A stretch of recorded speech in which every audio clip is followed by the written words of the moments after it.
Halo rekan-rekan, berjumpa kembali bersama saya di channel Tukang Jadi-Jadian. Di kesempatan video kali ini kita akan membahas mengenai engsel ya. Nah, untuk engsel kali ini yang akan kita bahas yaitu adalah engsel sendok. Ini adalah engsel yang paling banyak digunakan oleh pengrajin furniture. Kenapa ini dinamakan engsel sendok? Karena memang bentuknya seperti sendok ya rekan-rekan ya. Nah, kenapa ini paling sering dipakai oleh pengrajin furniture? Ini yang pertama adalah memang kalau menggunakan engsel model seperti ini, engsel ini tidak akan terlihat dari bagian luar furniture atau kabinet yang sedang kita buat.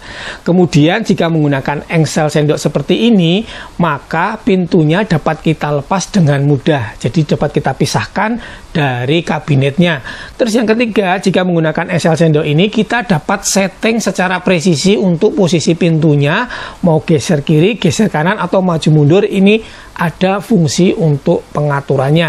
Nah, di kesempatan kali ini saya akan memberikan contoh kepada rekan-rekan jenis-jenis dan macam serta tipenya menggunakan produk dari merek Taco.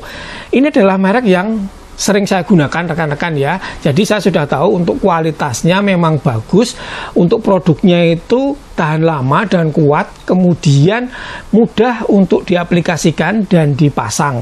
Nah, yang ketiga, produk Taco itu gampang dicari rekan-rekan ya, di toko online banyak, kemudian di marketplace juga banyak, di toko-toko furniture juga sudah banyak yang menyediakan engsel sendok merek Taco ini. Nah, sekarang kita mulai saja ya rekan-rekan ya, pembahasan mengenai jenis, ragam, dan tipe dari engsel sendok ini. Untuk engsel sendok ini, kalau kita lihat dari jenis bahannya, ini terbagi menjadi dua, yaitu yang pertama adalah bahan zinc alloy atau chrome, kemudian yang kedua adalah stainless. Rekan-rekan bisa pilih nih, mau suka pakai yang mana, atau mau pakai budget yang lebih murah atau lebih mahal, rekan-rekan bisa pilih. Kemudian yang kedua adalah jenisnya. Ini jenisnya ada dua ya rekan-rekan ya, jangan sampai keliru.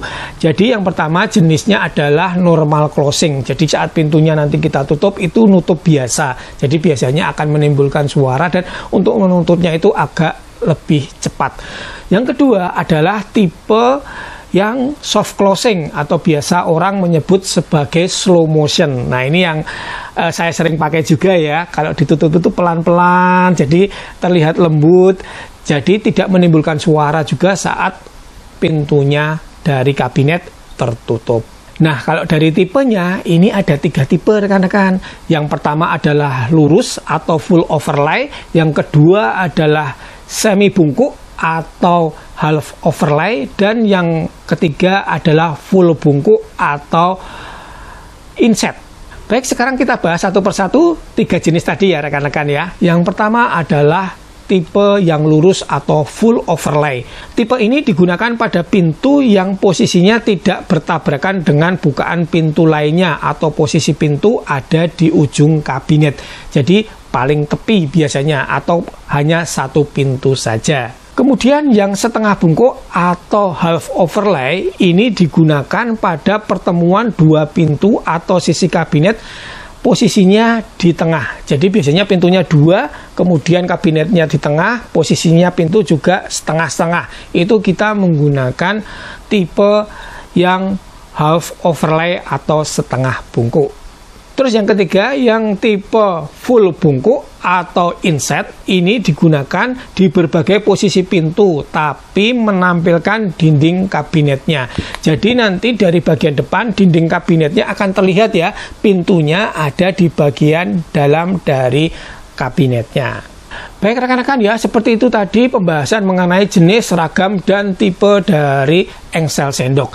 Sekarang kita akan bahas bagaimana cara pemasangannya. Nah, untuk pemasangan dari engsel sendok ini kita membutuhkan mata bor khusus. Mata bornya namanya Forstner bit. Di tiap engsel kadang beda untuk ukurannya ya, tapi kalau untuk standar furniture dan untuk merek Taco biasanya untuk ukurannya Forstner bitnya adalah diameter 35 mm.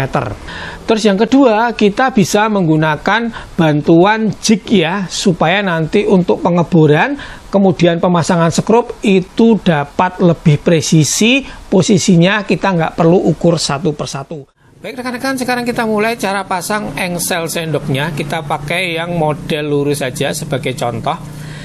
Kita siapkan jignya dulu ya. Ini saya menggunakan jig yang versi murah, yang paling murah, yang penting fungsinya sama ya. Di jig ini ada lubang besar. Ini nanti untuk posisi saat kita melakukan pengeburan menggunakan Forstner bit. Jadi seperti ini. Ukuran diameternya adalah sekitar 35 mm. Kemudian di sini ada 4 lubang marking. Untuk bagian tengah di sini digunakan untuk lubang marking saat kita menggunakan engsel sendok yang lurus dan semi bungkuk.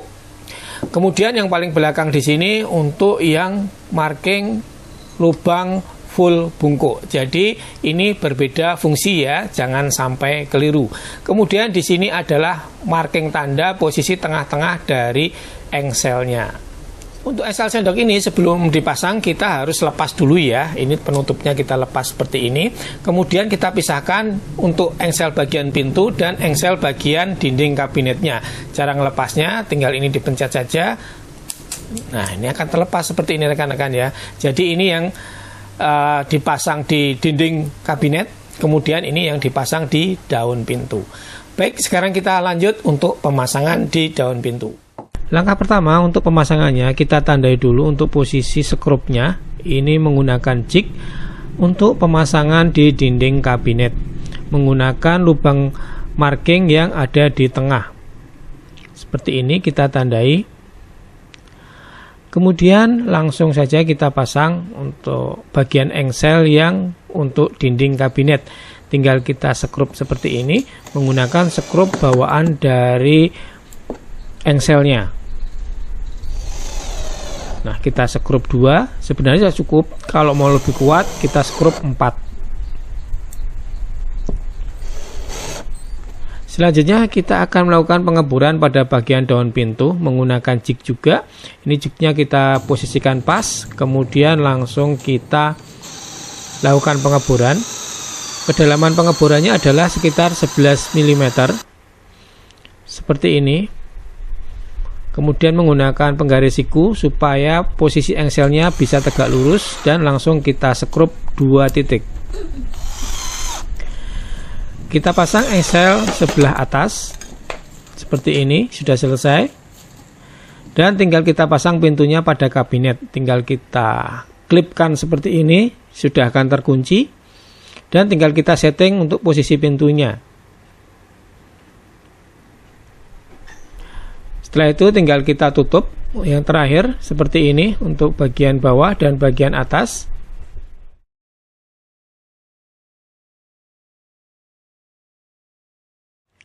Dan seperti ini rekan-rekan ya, setelah pintu terpasang ini sudah oke. Kanan kiri pintunya kita sudah pasang dan ini menggunakan engsel taco yang slow motion. Jadi untuk posisi saat menutup ini akan pelan-pelan sehingga akan lebih bagus. Nah, seperti itu ya rekan-rekan ya, pembahasan lengkap kita mengenai engsel sejuta umat atau engsel sendok yang biasa digunakan untuk furniture.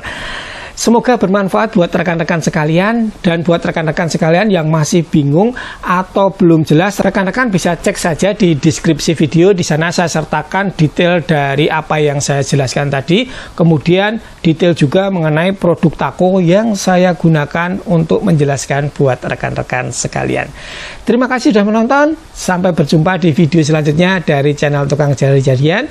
Jangan lupa subscribe, like, komen, dan share.